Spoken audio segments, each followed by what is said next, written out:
Indonesia belum masuk di 70% sendiri. Ini juga agak menarik ya.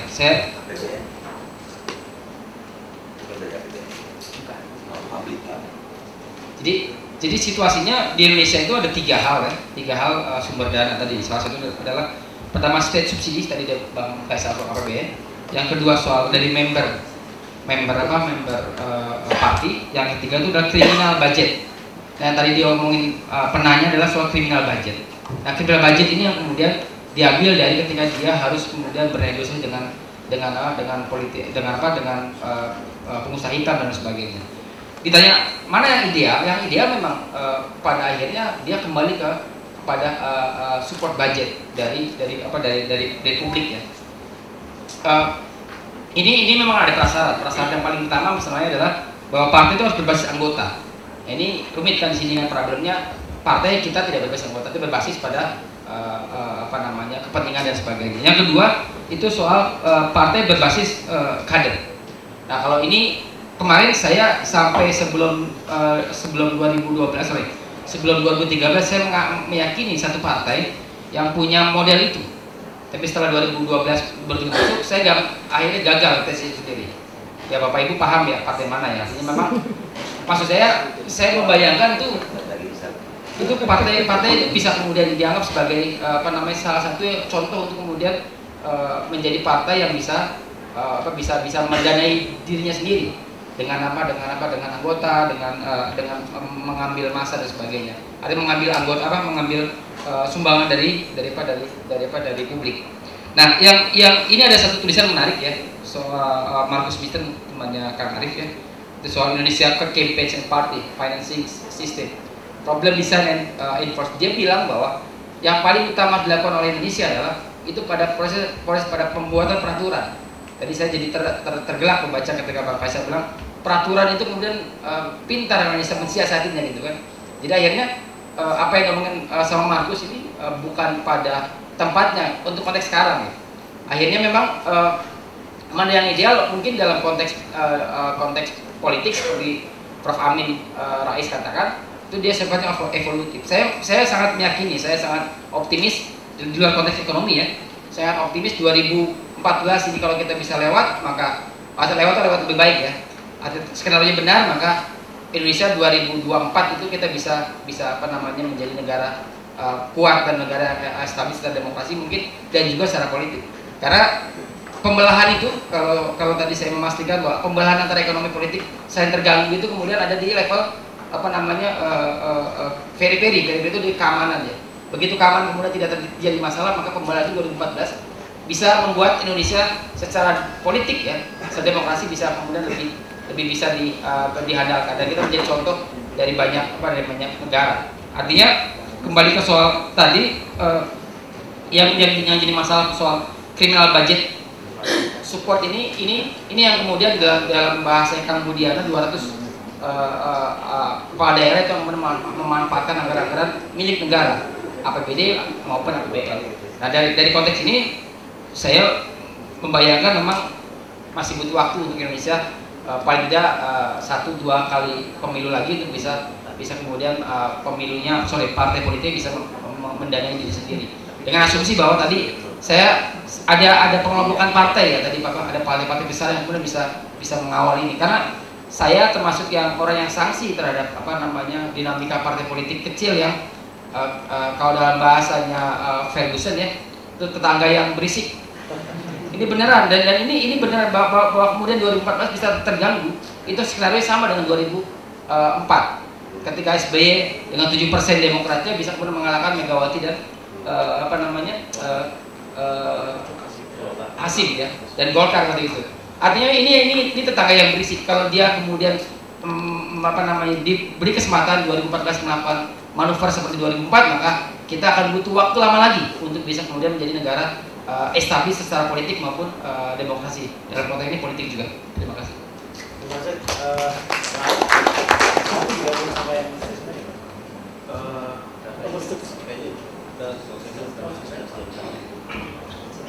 Sedikit lagi ya, mungkin untuk Retno ya.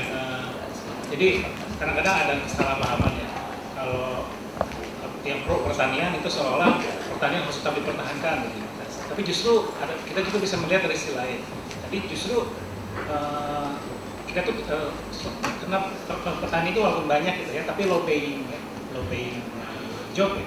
Jadi kalau kita tidak stick di situ terus jangan maju juga gitu ya.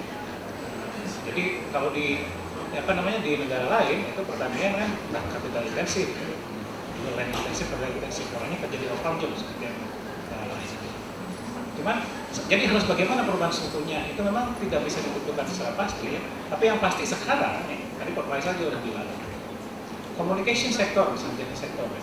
Jadi saya itu growth itu pasti hampir tertinggi ditambah dengan tadi construction sama coal dan construction dan communication. Dan saya kemarin mendengar presentasi dari teman di BPS, FDI yang masuk itu majority sektor communication. FDI itu kan kapital masuk, nah itu capital intensif sektor. Jadi growth kita itu capital intensif. Kalau growth kita capital intensif ya, tadi ada yang cannot afford to be unemployed, ya, cannot afford to be unemployed. Jadi seolah ya dia tetap ada kerja, tapi dia juga harus kerja kepaksa, bukan kepaksa, kerja ya, karena dia harus kerja. The poor cannot afford to. Jadi kita harus hati-hati lagi. Jadi sektor kita yang mana? Jadi yang mana aja sama aja sih.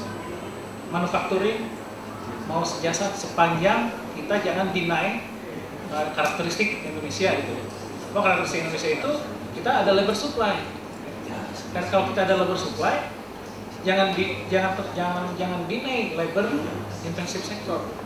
Nah, sekarang masalahnya ketimpangan among labor earning itu yang harus kita perbaiki. Salah satunya dengan cara akses terhadap formal labor jangan hanya dinikmati segelintir orang. Tadi di pie chartnya Pak Faisal kelihatan dinikmati hanya segelintir orang ya, akses terhadap formal wage. Pie chart tadi ya, pie chartnya Pak Faisal jelas-jelas jelas. Jadi yang informal gimana? Mereka orang-orang yang cannot afford to be unemployed sehingga mau dibayar berapa harus bekerja. Terus mengenai alokasi anggaran, ya masih banyak rules ya. Karena kita beberapa kali mengkaji ya untuk ke Jawa Barat misalnya, dan kita jangan selalu KPBN ya PBD juga ya. Tahun lalu kita di Global Development Network itu mengkaji benefit insiden untuk pengeluaran 30 kabupaten kota di Jawa Barat untuk sektor education, health and water ya. Dan temuan kita hampir mirip ya. Benefit incidence untuk education untuk sektor elementary dia prokur ya, dia menikmati sebenarnya. Tapi starting dari SMP bahkan ya, SMP apalagi SMA itu yang menikmati anggaran dari subsidi itu. Kenapa? Ya karena Pak Wagub Jakarta Pak Ahok sempat bilang beberapa minggu lalu, kenapa subsidi tidak dikasih ke swasta? Ibu saya guru SMP, dia kerja di sekolah dulu ya, sekarang udah pensiun. Guru SMP negeri 19 Bandung ya, guru SMP Pasundan swasta, dia kerja dari 7 sampai 5 sore. Dan saya tahu persis ketika ibu saya kerja di swasta, problem orang tidak bisa membayar SMP itu bukan di SMP negeri, di SMP swasta. Tapi kenapa? Ahok kan marah-marah. Apa SMP swasta tidak dikasih subsidi dari pemerintah? Justru mereka orang miskin di situ banyaknya. Sehingga apa ya? Sehingga wajar ketika kita menemukan data bahwa benefit incidence itu di SMP, SMA itu kenanya di sini nggak dapat. Mereka yang butuh dari. Nah itu banyak ruang. Hasil penelitian kita banyak yang melakukan kita bisa ruang. Dan salah satunya itu tadi BBM 200 triliun. Mengenai BLT efektif atau tidak efektif, kalau saya personally speaking dan juga didukung pengalaman tahun lalu, insya Allah efektif. Salah satunya kenapa? Karena dianggarkan 15,5 juta rumah tangga. Ya, 15,5 juta rumah tangga itu 2 kali orang miskin bahasa seperti itu. Kalau 2 kali, jadi menebar jalannya tuh luas gitu loh. Jadi kalaupun agak-agak nyempleng dikit, jadi kita umpannya banyak gitu. Sementara yang miskin setengahnya. Jadi 15,5 juta, 15 juta itu menebar jalannya banyak. Jadi kalaupun ada itu mungkin minor. Dan satu lagi, tolong kita semua menjaga, gitu. Kita semua menjaga. Kalau tangan kita ini nggak dapat, padahal harus kita perjuangkan. Ya, kita perjuangkan, tanya RT-nya. Ya. Nah ini kenapa nggak dapat? Jadi sama-sama lah kita berjuang di luar. Ya, sama-sama kita berjuang. Karena yang saya khawatirkan yang penutup ya. Tadi Pak Faisal bilang middle class kita increasing, dan data saya juga menunjukkan hal yang sama. Dan itu source dari sumber investasi, sumber pertumbuhan orang-orang datang ke sini. Tapi middle class kita, ini saya khawatir dan terbukti itu apatis. Saya baca artikel di Jakarta Post, judulnya If the middle class opt out, the poor will be wiped out. Kenapa? Karena di Jakarta middle class itu selalu sangat apatis. Contoh misalkan ya, air. Ini air dari Aqua bukan? Ini dari Aqua. Ini orang Jakarta, middle class, instead of thinking of something, making a movement, gitu ya, untuk supaya pemerintah itu membuat water yang for all. Karena dia punya uang, ya uang mah, selamat body, selambot istilahnya, kalau bahasa premannya, selamat body, udah beli Aqua aja. Saya sering ke luar negeri, hanya di Indonesia di rumah ada dispenser. Ya. Budaya water ini di Indonesia itu, di Thailand aja enggak, istri saya orang Thailand. Di Thailand nggak ada, saya mana dispenser, nggak ada dispenser. Di botol aja, di kulkas itu. Kalau mereka suka air dingin. Di Indonesia aja di dispenser. Itu apa? Ulah middle class. Middle class itu apatis. Yang penting selamat body, yang penting gua nggak sakit. Orang miskin sakit bukan masalah gua. Itu apatis. Satu lagi ya, di Jakarta, instead of movement supaya pemerintah itu memperbaiki infrastruktur transport, selambot juga beli stereo system di mobil yang paling bagus supaya walaupun macet gua nyaman. Beli mobil Alphard, selambot middle class kita, isinya premium. jadi itu bisa jadi suatu institusi yang baik seperti Asim dulu bilang itu hanya akan dibangun dengan middle class yang banyak, kuat, dan care. Itu sih balik lagi. Itu berarti saya balikan kepada Mas Asim.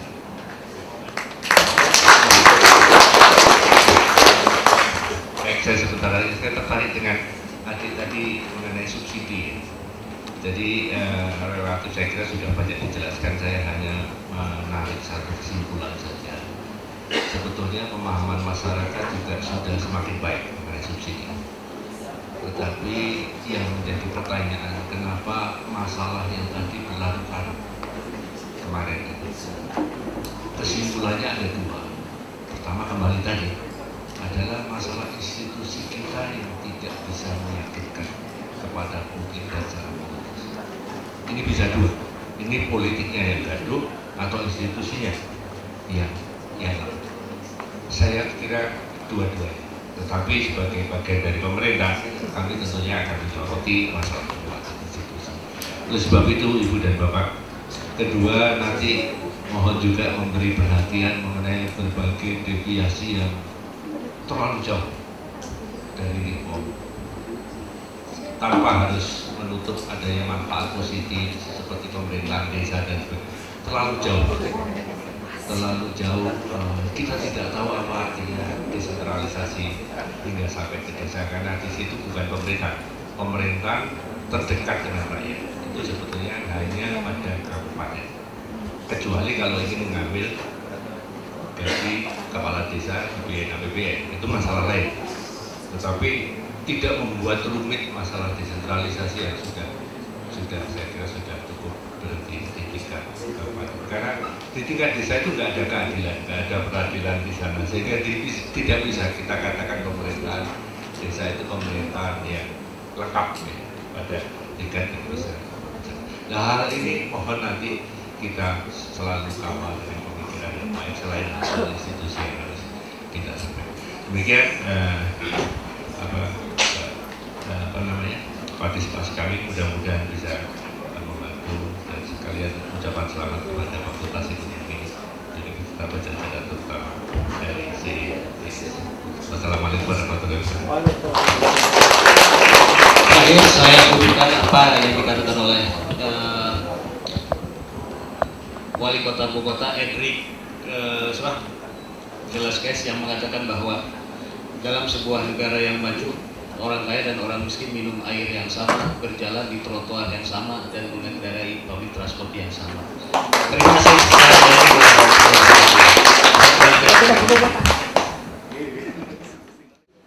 Terima kasih Bang. Terima kasih.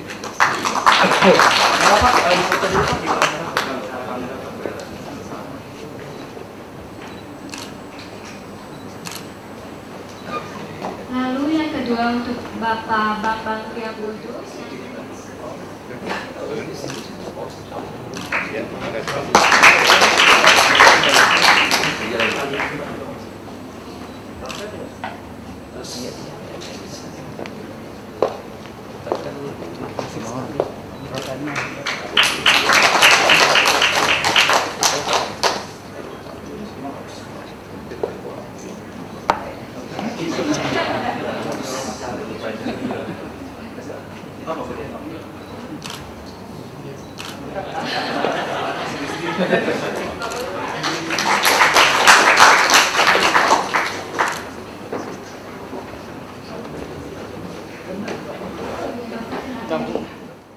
Bapak Dr. Budiono selaku pembantu Dekan 1 FEB Unpad.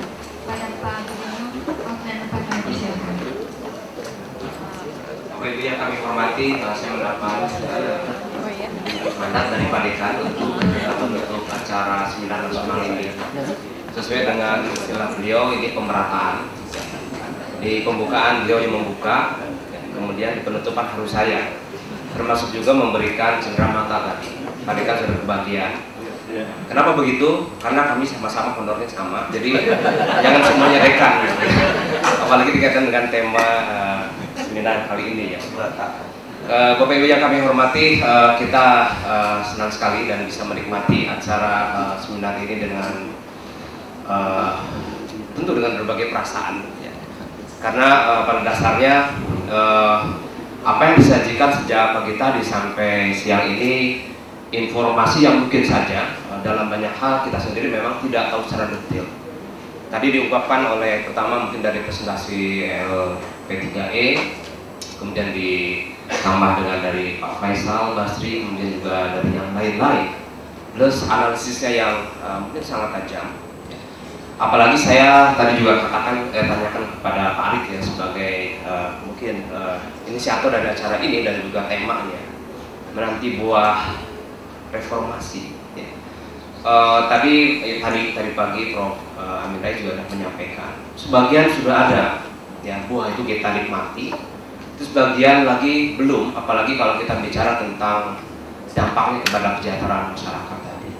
Dengan begitu ya tegas tadi beberapa pembicara termasuk Pak Faisal Basri menunjukkan bahwa apa yang ingin kita capai ketika kita melakukan reformasi masih jauh dari harapan. Sebagian sudah mungkin dalam hal politik demokrasi, tetapi juga ada tadi analisis yang mungkin saja penentunya adalah 2014. Kalau itu sukses misalkan mungkin 2024 kita baru menikmati apa yang mungkin kita inginkan pada saat kita mengambil ajang, juga disoroti beberapa hal yang harus diperbaiki.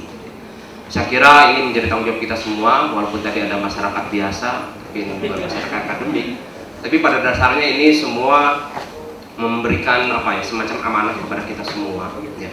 Informasi yang kita dapat tadi mungkin juga itu memberikan amanat dan secara tidak langsung tugas buat kita semua.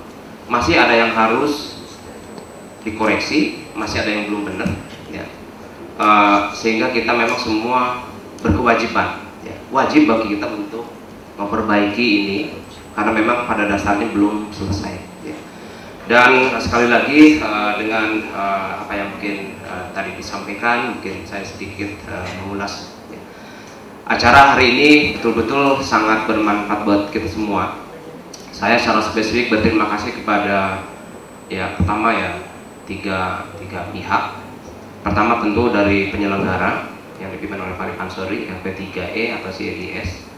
Yang kedua para pembicara, tentu yang ketiga audiens ya. Audiens sampai sekarang masih bertahan dalam jumlah yang lumayan besar, sehingga membuat kita semua jadi semangat juga ya. Dan saya kira ini merupakan keberhasilan dari acara hari ini ya. Dan dengan demikian kita ucapkan alhamdulillahirabbil alamin, dan secara resmi seminar nasional hari ini dengan tema menanti buah reformasi ditutup secara resmi. Assalamualaikum warahmatullahi wabarakatuh. Itu desa kecil di Prancis Selatan, di Frans, dari Kans itu kira-kira jauh. Gerak, sempat dunia. Suasananya kok gerak sebagai Lihatkan bahan yang tadi dipresentasikan nanti dapat di-download di website yang sama ketika registrasi. Sekali lagi, 1, 2, masih 1, 2, 3.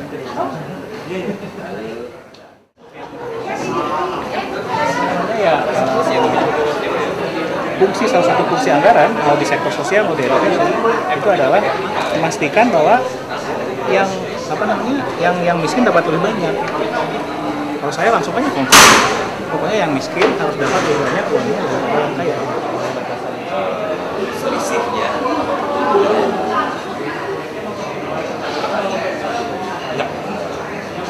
enggak, itu sudah diputuskan sebelumnya. Untuk shift itu orang-orang dari Bogor yang tadinya naik mobil mau naik kereta, karena sekarang dia dari rumah ke stasiun dia bisa taruh mobilnya di stasiun, 15 jam dia parkir di situ, bayarnya cuma 7.000 rupiah.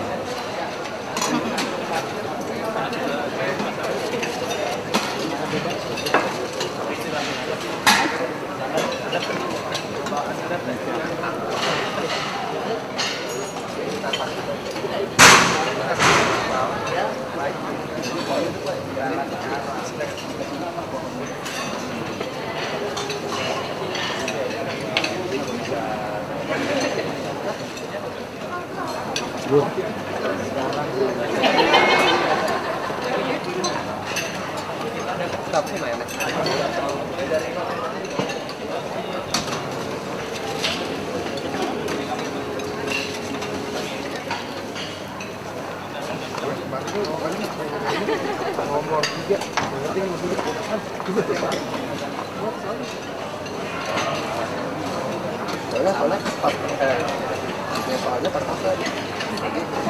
oh kebagian membaca. Oh.